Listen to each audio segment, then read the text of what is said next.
मिलता है सच्चा सुख केवल गुरुदेव तुम्हारे चरणों में। मिलता है सच्चा सुख केवल गुरुदेव तुम्हारे चरणों में। विनती है गुरुवर मेरी है, रहे ध्यान तुम्हारे चरणों में। विनती है गुरुवर मेरी है, रहे ध्यान तुम्हारे चरणों में। मिलता है सच्चा सुख केवल गुरुदेव तुम्हारे चरणों में। मिलता है सच्चा सुख केवल गुरुदेव तुम्हारे चरणों में। गुरुदेव तुम्हारे चरणों में, भगवान तुम्हारे चरणों में। गुरुदेव तुम्हारे चरणों में, भगवान तुम्हारे चरणों में।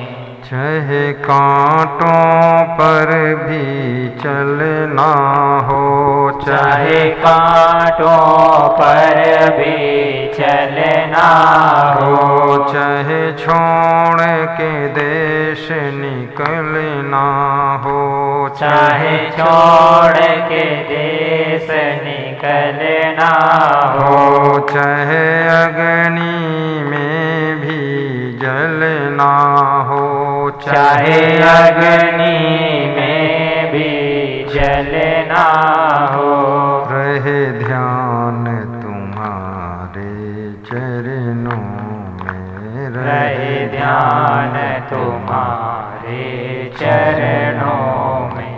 मिलता है सच्चा सुख केवल गुरुदेव तुम्हारे चरणों में।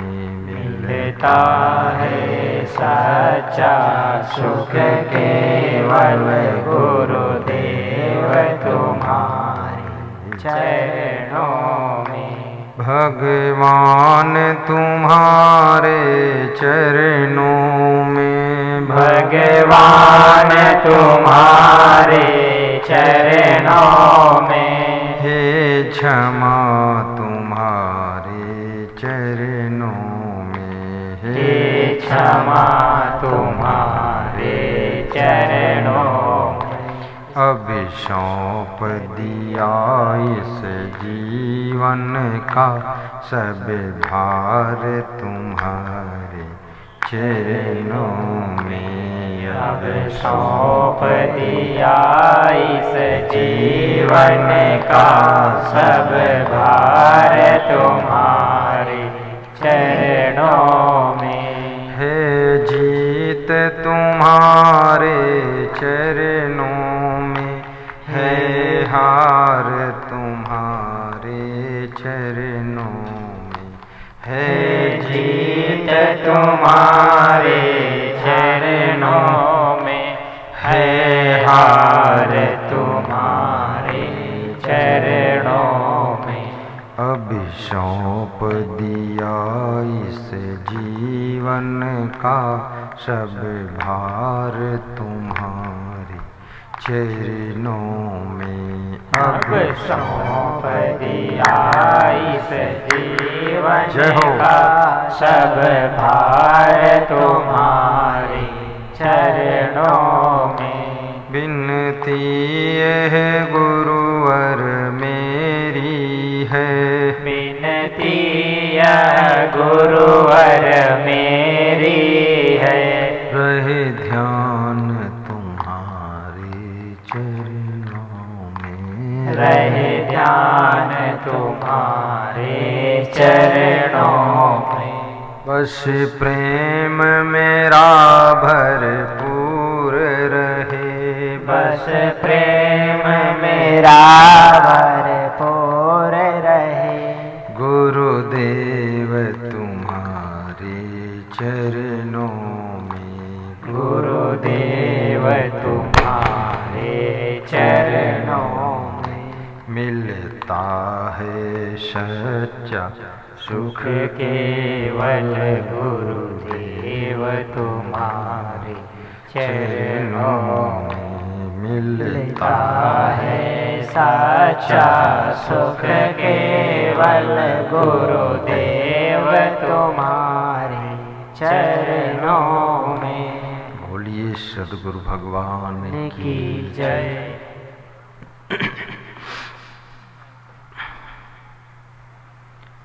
पूज्यपाद सद्गुरु श्री क्षमादेव जी के पावन चरणों का आशीर्वाद लेकर भारत देश की पवित्र भूमि मध्य प्रदेश डिस्ट्रिक्ट उज्जैन ग्राम नजरपुर की पावन धरा पर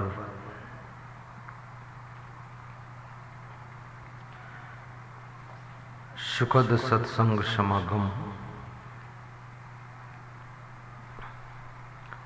शुभारंभ हो रहा है। मुदमंगल में संत समाज, धर्म स्नेही बंधुओं, श्रद्धा मूर्ति माताओं बहनों तथा मेरी प्रिय आत्मन बच्चों, आज बड़ी प्रसन्नता की बात है। ये नजरपुर एक ऐसा गांव है जिस गांव में मुझे कई बार इस पवार परिवार के प्रेम श्रद्धा में आने का अवसर प्राप्त हुआ है।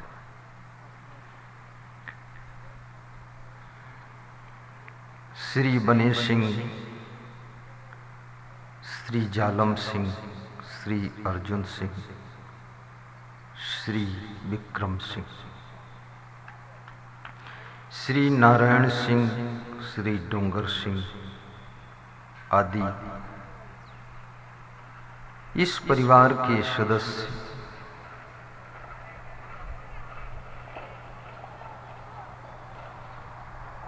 संत प्रेमी हैं और सत्संग के बड़े रसिक हैं।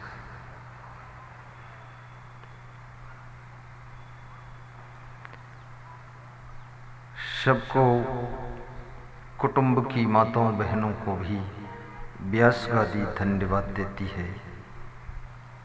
आपके बीच में 3 प्रश्न आज मैं रखूंगा, वो तीनों प्रश्नों पर ध्यान देना। पहला प्रश्न है,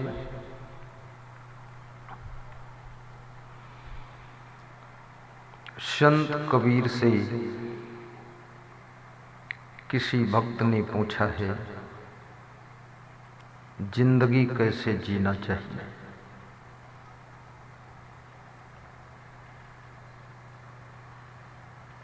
जिंदगी कैसे जीना चाहिए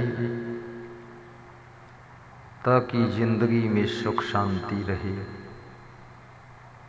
प्रसन्नता रहे और जिंदगी धन्य मानी जाए। दूसरा प्रश्न,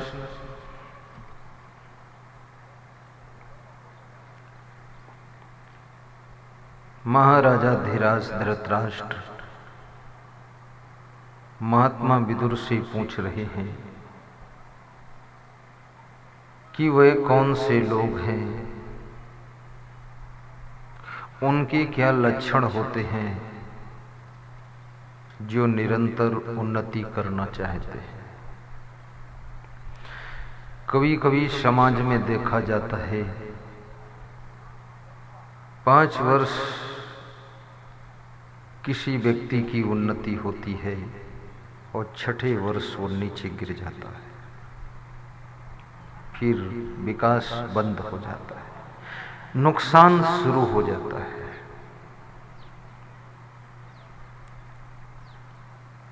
तो ऐसा कौन सा उपाय है जिससे कि नुकसान ना हो, ऊपर उठें, उठते ही रहें, उठते ही रहें, उठते ही रहें और नीचे न गिरें, उठना बंद भी ना हो और नीचे गिरे ना और उठते ही रहें, उसका क्या उपाय है?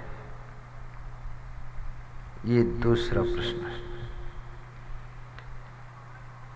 सभी प्रश्न आपके जरूरत के ही रहेंगे। कोई आदमी डाउनिंग पसंद नहीं करता है। एक बार नाम हो गया, नाम बना रहे।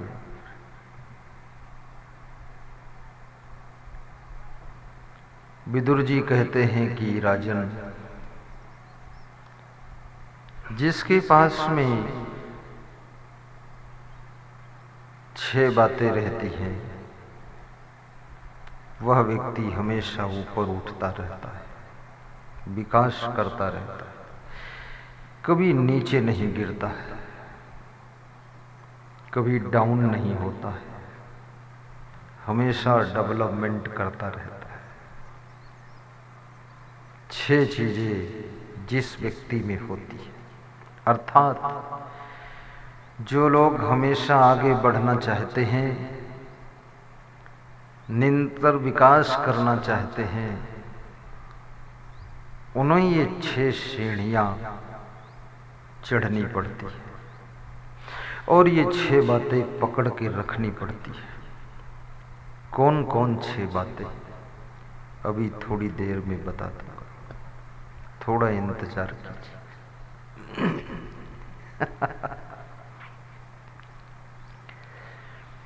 एक तीसरा प्रश्न है,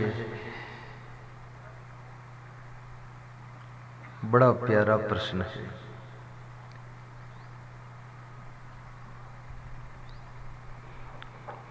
भगवान श्री कृष्ण से अर्जुन पूछ रहे हैं श्रीमद् भगवत गीता में। श्रीमद् भगवत गीता में कुल 700 श्लोक है, 18 अध्याय है और ऐसी ये गीता है, गीता का एक एक श्लोक, गीता में कोई कहानी नहीं है, कहानी नहीं है। भागवत में कहानी है, राजा प्रिव्रत की कहानी, रहुगण राजा की कहानी, जड़ भरत की कहानी, ध्रुव प्रहलाद की कहानी, अजामिल की कहानी, हिरण्याक्ष हिरण्यकश्यप की कहानी, सब कहानी भरी पड़ी है। लेकिन भागवत तो कहानी का सागर है। धुंधकारी की कहानी, गोकर्ण की कहानी, बहुत कहानी है भागवत में, कथा। इसलिए भागवत को कथा कहते हैं। उसमें बहुत भक्तों की कथा है, राजाओं की कथा है, ऋषि मुनियों की कथा है, पांडव परिवार की भी कथा है, कथा ही कथा। और वो भी कथा इसलिए है वो कथा कि कथा सुनते सुनते तुम्हारे जीवन की कथा भी ठीक हो जाए और जीवन की व्यथा दूर हो जाए, इसलिए भागवत की कथा सुनाई जाती है, भागवत कथा। और मध्य प्रदेश में, पूरे भारत देश से सबसे अधिक भागवत कथा मध्य प्रदेश में होती है। ऐसे कृष्ण भगवान उत्तर प्रदेश में उनका अवतार हुआ, पर उत्तर प्रदेश के लोग उनको संभाल नहीं पाए, तो वे वहां से निकल पड़े और राजस्थान, मध्य प्रदेश, हरियाणा सब होते हुए गुजरात चले गए। गुजरात वालों ने उनको ठीक से संभाल लिया, फिर वहां से वे कहीं निकलने नहीं पाए। आगे समुद्र भी आ गया, मुश्किल थी थोड़ा।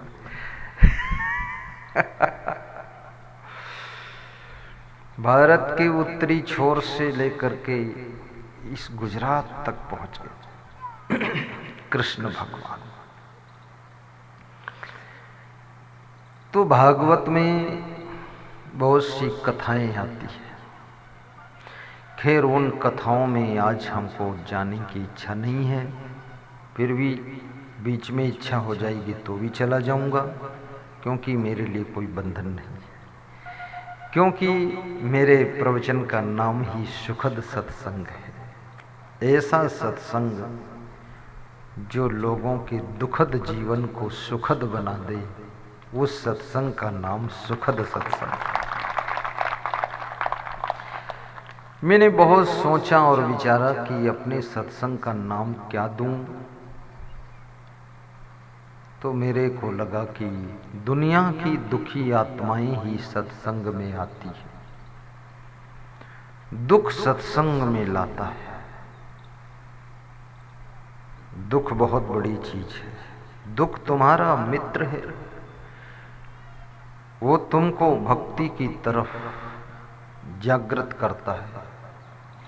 दुख न होता संसार में तो कथा भागवत सत्संग का महत्व समाप्त हो जाता। बीमारी न होती तो दवा और डॉक्टर दोनों व्यर्थ हो जाते। दुख न होता तो ये कथाकार और कथा दोनों व्यर्थ हो जाती।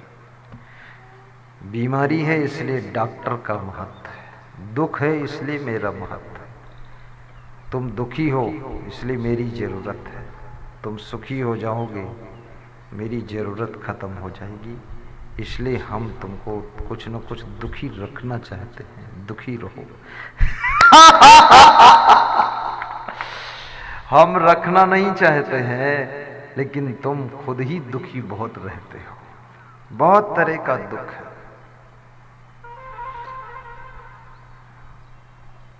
रिजर्व इंस्पेक्टर के यहां में पधरौनी गया था, तो उनका एक बेटा वो विकलांग और छोटा सा, हाथ पांव नहीं चलते, खड़ा नहीं हो पाता, उससे बहुत दुखी थे। तो फिर दूसरे रिजर्व इंस्पेक्टर के यहाँ 1 साल बाद गया, तो उनकी पत्नी जो है मायके चली गई। 1 साल से ना आई है, ना बात किया है, ना फोन करती है। उसका लड़का भी 10 साल का है, उससे भी नहीं बात करती है, बोलती नहीं है। रिजर्व इंस्पेक्टर जो पूरे जिले की पुलिस की ड्यूटी लगाता है, उस व्यक्ति की पत्नी असंतुष्ट होकर मायके में बैठी है। बड़ा आश्चर्य का विषय है, पूरे जिले की पुलिस को कंट्रोल करने वाला अपनी पत्नी को कंट्रोल नहीं कर पाया है, वो निकल गई शट से।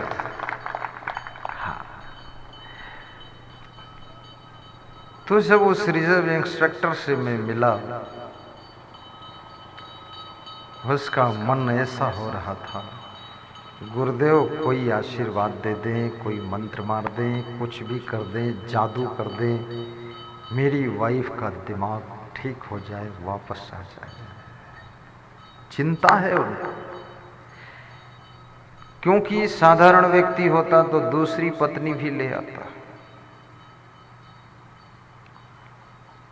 लेकिन जो सम्मानित लोग होते हैं वे बहुत जल्दी दूसरी पत्नी और दूसरा पति नहीं करते। स्त्रियां भी जो संभ्रांत हैं, सम्मानित हैं, कुछ डिस्टर्ब हो जाए दंपति जीवन, तो दूसरा पति बहुत जल्दी चुनाव नहीं करते। पुरुष भी चुनाव नहीं करता है।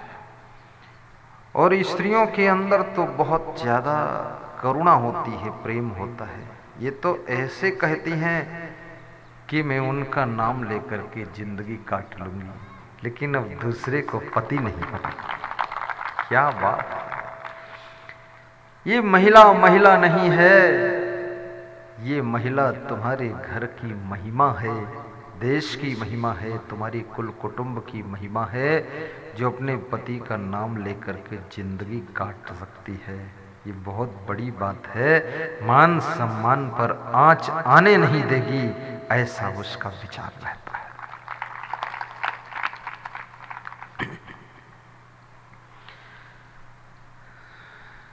एक बार जिसके हम हो गए तो हो गए, बार बार इधर उधर नहीं। तालमेल बिगड़ गया फिर भी उन्हीं का नाम जपेंगे, माला उनकी ही जपी जाएगी। कितनी बड़ी आस्था की बात है। तो ये दुख सत्संग से दूर होता है, सत्संग इसको दूर करता है। इसलिए सुखद सत्संग नाम रखा गया कि आपके जीवन का दुख दूर हो जाए। और मनुष्य तो एक है, पर इसके पास दुख अनेक है, नाना प्रकार के दुख है। दुखों की सीमा नहीं, दुखों की थाह नहीं, दुखों का कोई, और सबके पास अलग अलग प्रकार के दुख है। कलम कागज दे दिया जाए और कहा जाए अपना अपना दुख लिख करके लाओ, 1 महीना तक दुख लिखता रहेगा, वो दुख का ही एक शास्त्र बन जाएगा। बहुत दुख है। और मजे की बात यह है, तुम ही केवल दुखी नहीं हो, सभी दुखी है। बाप भी दुखी है, बेटा भी दुखी है, पति भी दुखी है, पत्नी भी दुखी है, सासू भी दुखी है, बहू भी दुखी है, पड़ोसी भी दुखी है, तुम भी दुखी हो, बहन भी दुखी है, बहनोई भी दुखी है, जीजा भी दुखी है और बहन, सब पूरा दुख दुख। दामाद भी दुखी है, बेटी भी दुखी है। बेटी अपने को रो रही है कि मुझे ससुराल में बहुत दुख है। अब उसका पति रो रहा है कि जब से शादी हुई तब से हम बहुत दुखी हैं। अरे किसी के घर का तुम समाधान नहीं कर सकते, तुम समाधान करोगे तुमको नोच डालेंगे लोग, बोल नहीं सकते, बोलोगे तो कहेंगे तुम पक्षपात लेते, तुम 1 मिनट में बदनाम हो जाओगे। इसलिए अपना कमंडल लेकर निकलो यहां से बाहर। किसी के घर का फैसला वैसला आप नहीं कर सकते। फैसला तो होगा तो खुद ही होगा। जो फैसला करना चाहते उन्हीं का फैसला होता है, ऐसे फैसला वैसला कौन करेगा। और जो समाधान से रहना चाहते हैं उनके घर में फैसला की जरूरत ही नहीं। एक ही फैसला का सूत्र है, फार्मूला है, जो है उसमें खुद को एडजस्ट कर लो, और जैसी परिस्थिति है गम खा लो, और जिस तरह के परिवार के लोग हैं उन्हीं को संभाल कर उनके साथ अपने को सेट कर लो। इसके अलावा कोई न फैसला है न समझौता है। हर आदमी जिंदगी भर प्रयास करता है कि पत्नी को बदल डालूंगा, सुधार दूंगा इसको, और पत्नी कहती है चंडाल खोपड़ी से सुधरूंगी भी नहीं।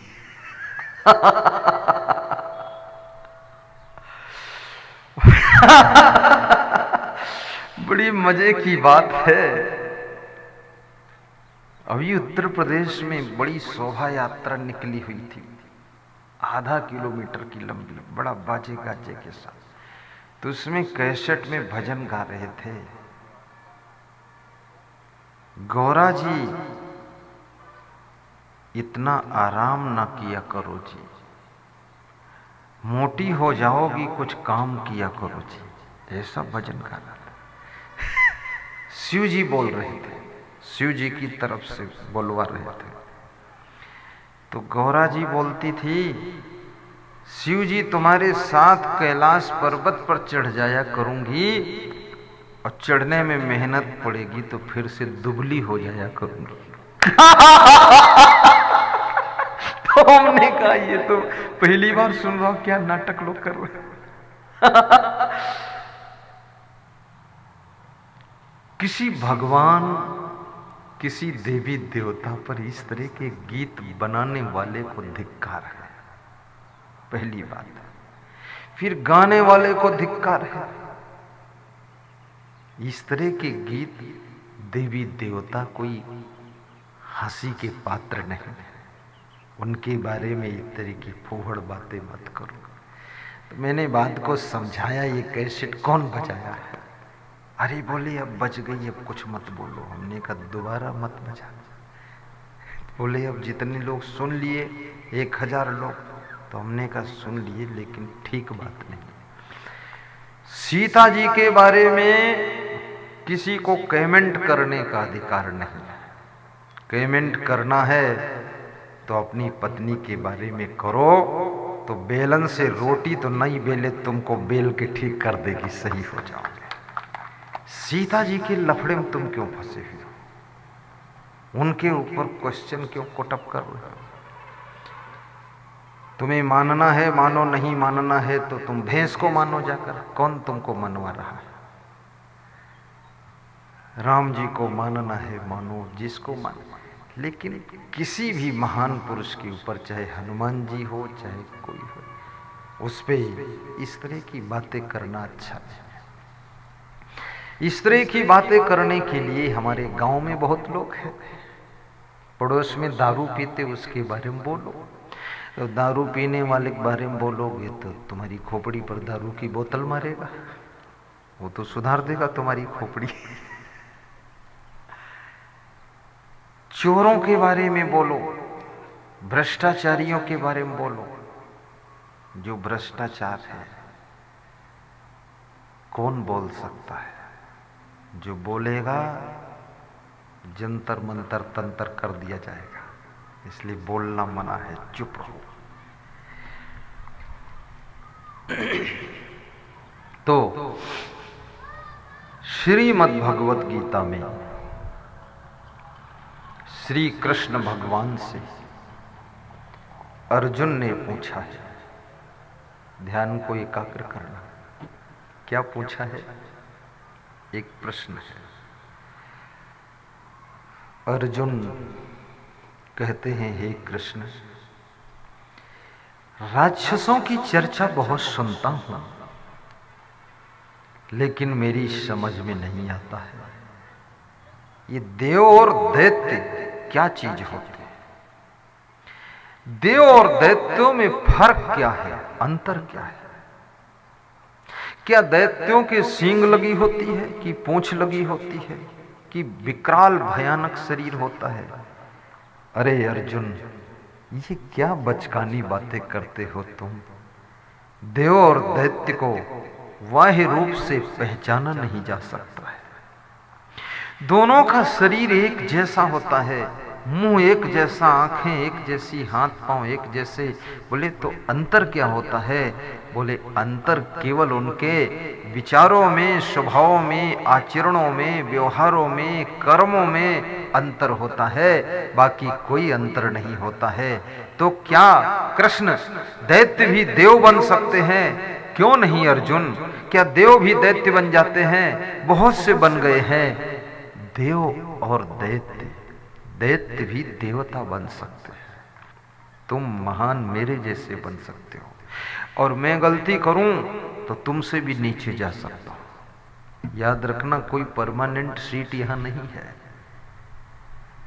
और जितना ऊपर जो बैठा हुआ है उसको अधिक सावधान रहना चाहिए, क्योंकि ऊपर से ही नीचे गिरा जाता है।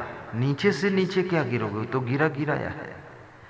आप खेत में चल रहे हो, इसमें क्या गिरना है, तो बराबर है ही है। लेकिन आप हिमालय पहाड़ पर चढ़ गए तो वहां से सावधान रहना पड़ेगा, वहां से लुढ़क सकते हो, गिर सकते हो। पहली बात चढ़ना कठिन, और चढ़ गए तो वहां टिकना कठिन, और टिक गए तो फिर गिरना आसान है, और ना गिरे इसके लिए टिके रहना है तो उसके लिए आपको कठिन साधना करना पड़ेगा, तभी उस परम ऊंचाई पर टिक सकोगे। क्योंकि मनुष्य जब धन की ऊंचाई पर चढ़ता है तो अभिमान आता है, और पद की ऊंचाई को पाता है तो अहंकार आता है।